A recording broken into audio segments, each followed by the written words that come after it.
Hello everyone, welcome back to my channel. Let's start with the part 3 of cockpit familiarization. In the previous videos we discussed about the overhead panel, the glare shield, instrument panel and the pedestal. Now we are left with the last part, which is side panel. So let's see the side panel. So this is the side panel, okay? Your left side is the captain seat and right side is the first officer seat. Here is the side panel. So in side panel, the first important thing is oxygen mass panel. In this panel, there are 2 oxygen masses, okay? Each panel or each compartment, oxygen mass compartment, has 2 oxygen mass in it. So total will be 4 oxygen mass.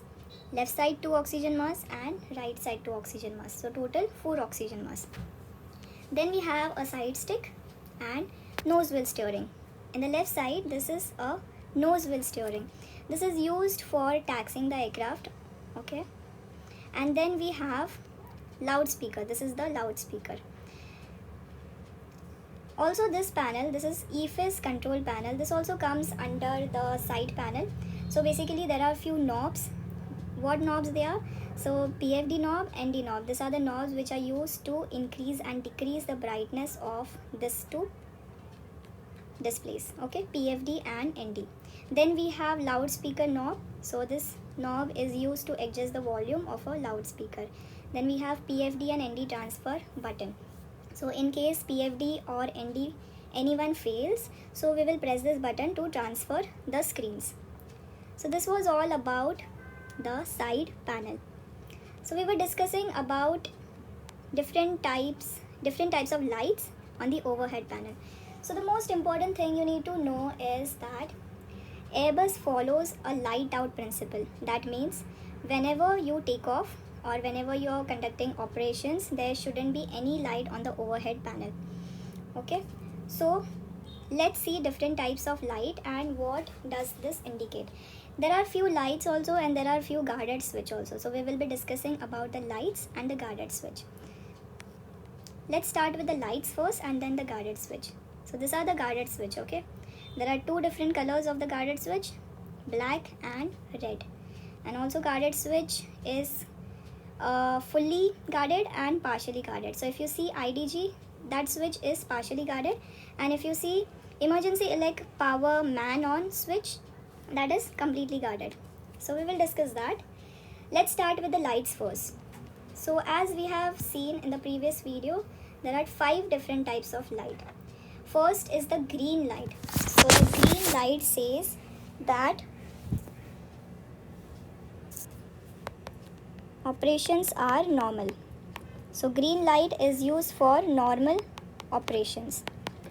Next is blue light. Blue light states that the normal operations are there, but this is used temporary. So the statement for this is for blue light is used for normal operation of the system, which is used temporary. So it is normal operation of system which is used temporarily.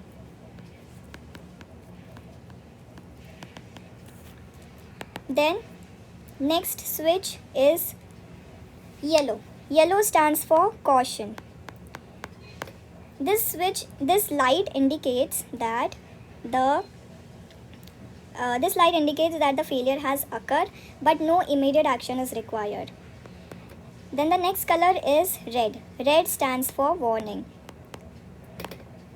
This light indicates that the failure has occurred and immediate action is required.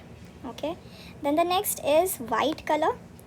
White color is used for abnormal position.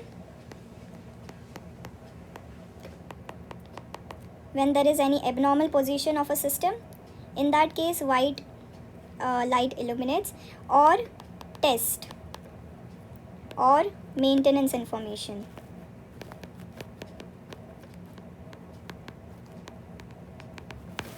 Okay, so these are the lights which we have on an overhead panel.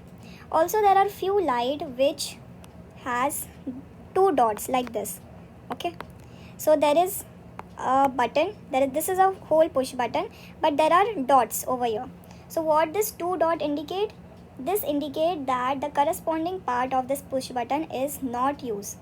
Okay, the corresponding part of this push button, in this case the upper part of the push button is not used. So this is not used. So this indicate the corresponding part of the push button is not in used. Okay, so these are the important lights of the push button which we have discussed. Now let's see the guarded switches.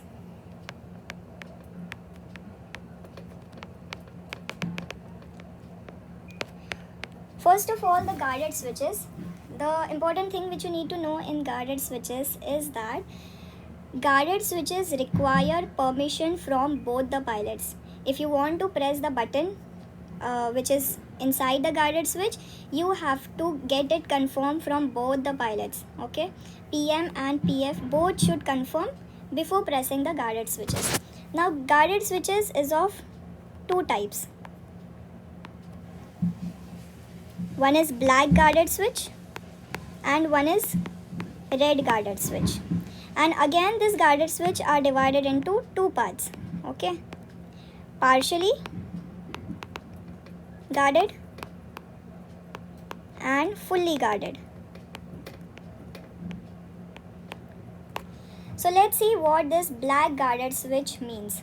Black guarded switch signifies that the action is reversible. Okay, I'll write it down here. Action is reversible.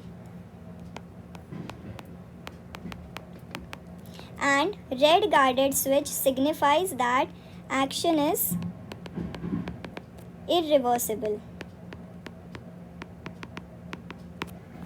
So this is the main difference between black guarded and red guarded switch. Black is action is reversible and red is action is irreversible. Then partially guarded and fully guarded. Partially guarded switch are the switches which have this guarded switch has a light within it. Okay, so basically it shows the status of the failure. For example, if we see IDG is a partially guarded switch, so it has a light in it. Okay, there is a amber fault light inside it, so it indicates the status of that failure. But fully guarded switch, now the man elect push power, emergency elect power man on guarded switch, it will not show any kind of status. Okay, you just have to press the button and it will automatically do its job. So this is the main difference between the partially guarded switch and the fully guarded switch.